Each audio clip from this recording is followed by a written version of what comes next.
Good afternoon, Senator Mauritius. This is Dr. Masera with a special presentation and read aloud for you today. You know, a friend of mine and Senator Mauritius resident, Matt Pomera, reminded me that we're a baseball town after all. Last Thursday was to be opening day of Major League Baseball, and that day came and went without baseball. Our baseball team, who won back-to-back state championships, those boys wish they could be out there playing, but they can't be.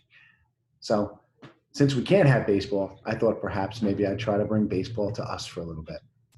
I'm going to start with this video right here from Billy Joel at Shea Stadium.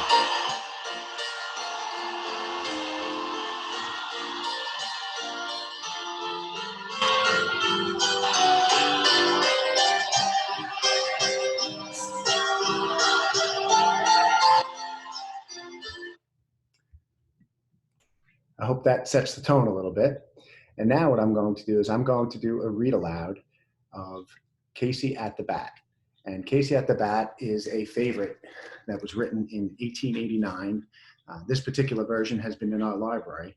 This version was written in 1964 by Paul Frame, illustrated by Paul Frame, and this is by Ernest Lawrence Thayer, Casey at the Bat. You can see it's pretty well worn from much use, us being a baseball town. Casey at the Bat by Ernest Lawrence Thayer.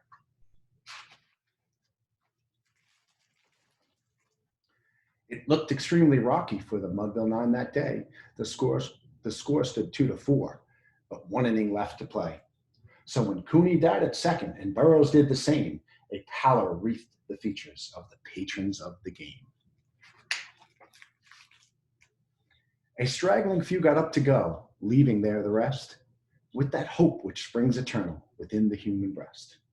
For they thought if only Casey could get a whack at that, they'd put up even money now with Casey at the bat.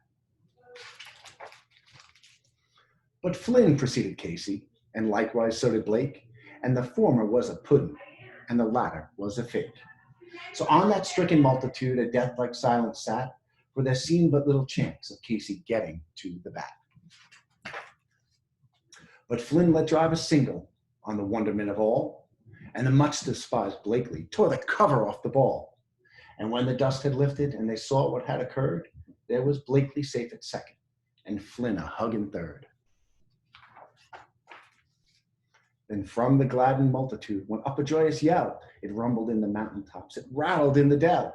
It struck upon the hillside and rebounded on the flat, for Casey, mighty Casey, was advancing to the bat. There was ease in Casey's manner as he stepped into his place. There was pride in Casey's bearing and a smile on Casey's face. And when responding to the cheers, he lightly doffed his hat. No stranger in the crowd could doubt 'twas Casey at the bat.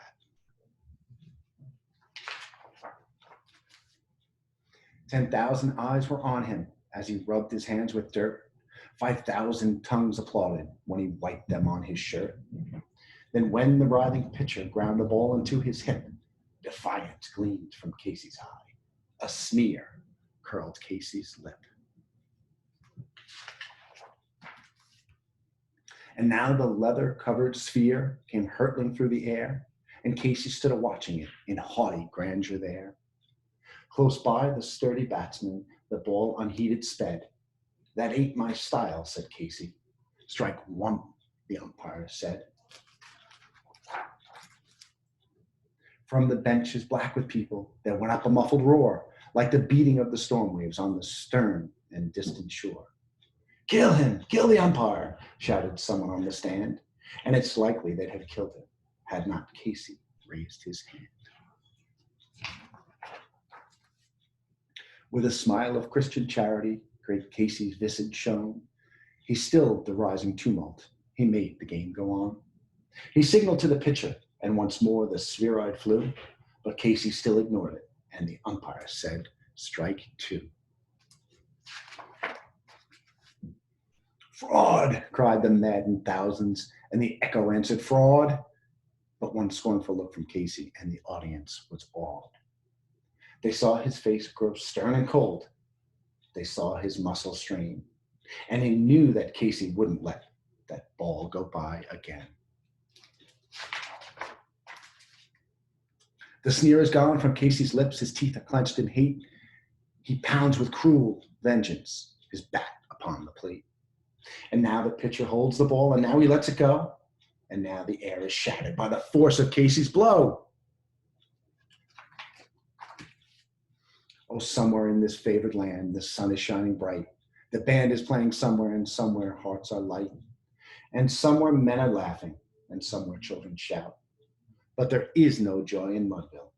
Mighty Casey has struck out.